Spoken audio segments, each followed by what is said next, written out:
Nos amis sont dans notre vie pour un temps. Certains seront là pour une très longue période, alors que d'autres pour une courte saison. Or, certaines amitiés peuvent devenir toxiques. Il est donc parfois nécessaire de faire un peu de ménage.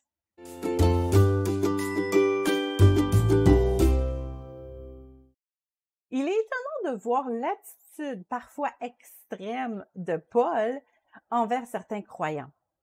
Maintenant, ce que je vous ai écrit, c'est de ne pas avoir de relation avec quelqu'un qui, se nommant frère, est impudique, ou cupide, ou idolâtre, ou outrageux, ou ivrogne, ou ravisseur, de ne même pas manger avec un tel homme.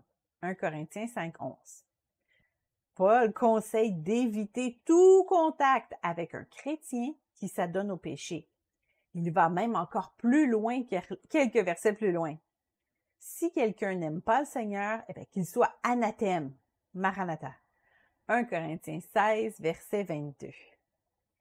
Il peut nous paraître un peu extrême, voire exagéré, de prendre de telles distances avec d'autres chrétiens. Pourtant, l'enjeu est colossal. Il s'agit de notre salut. Si nos amis chrétiens ne suivent pas ce que Dieu demande, ils risquent de nous influencer et nous pourrions nous refroidir dangereusement. C'est ce que l'apôtre voulait éviter. Nos amis chrétiens devraient nous élever dans notre foi, nous édifier et non pas nous influencer à baisser nos standards. Si ce principe s'applique à notre salut, il s'applique aussi à notre vie sentimentale. Votre entourage en dit long sur vous. Par exemple, si vos copains parlent ouvertement de leur aventure sexuelle, personne ne croira en votre décision de vous garder jusqu'au mariage. Votre réputation est importante parce qu'elle attirera les personnes qui vous ressemblent. Si vous voulez changer de vie et construire une famille chrétienne, vous devriez envisager la possibilité de faire un peu de ménage dans vos contacts. Il est peut-être temps de changer nos amitiés lorsque nous sommes le dernier célibataire du groupe. Les couples mariés, surtout ceux qui ont des jeunes enfants ou prévoient en avoir, ont un horaire bien différent de celui d'un célibataire. Ils peuvent très bien se retrouver par moments, mais les longues virées entre copains risquent d'être beaucoup moins fréquentes. Les sujets de conversation des couples peuvent aussi être différents de ceux des célibataires. Il n'est pas mauvais, il est même recommandable d'avoir de bonnes relations avec des couples lorsque nous sommes célibataires, pour connaître un peu les aléas de la vie commune. Mais si tous vos amis sont en couple, vous vous sentirez peut-être un peu isolé par moment. Se faire des nouveaux amis célibataires pourra alors être nécessaire.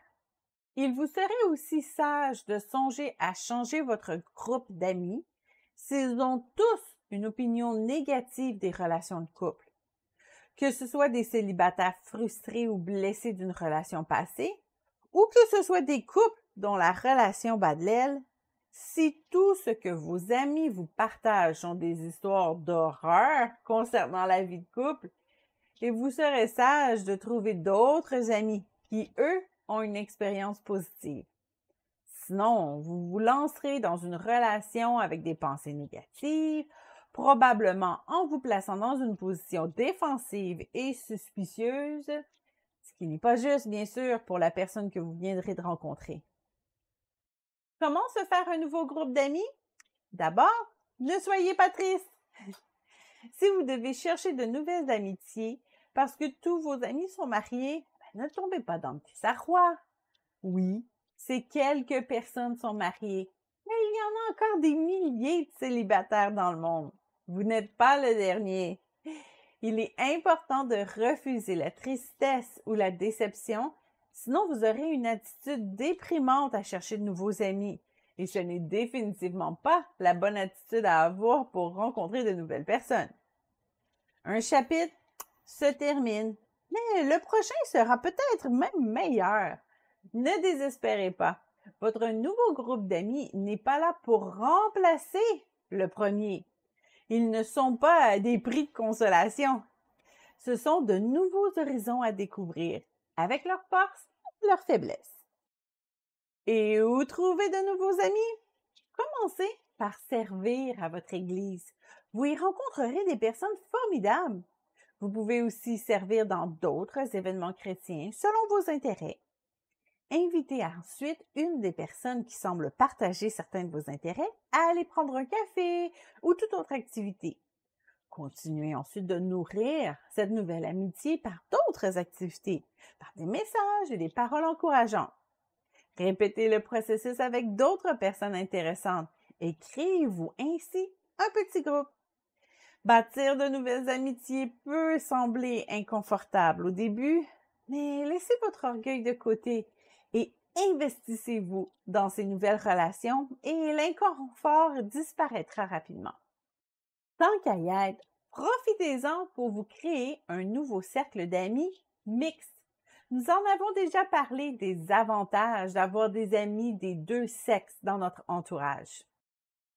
Enfin, amusez-vous, encouragez-vous et édifiez-vous.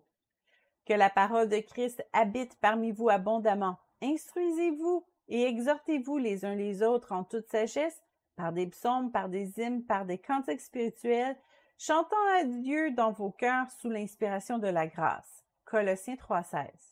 Des amis, ça sert à ça.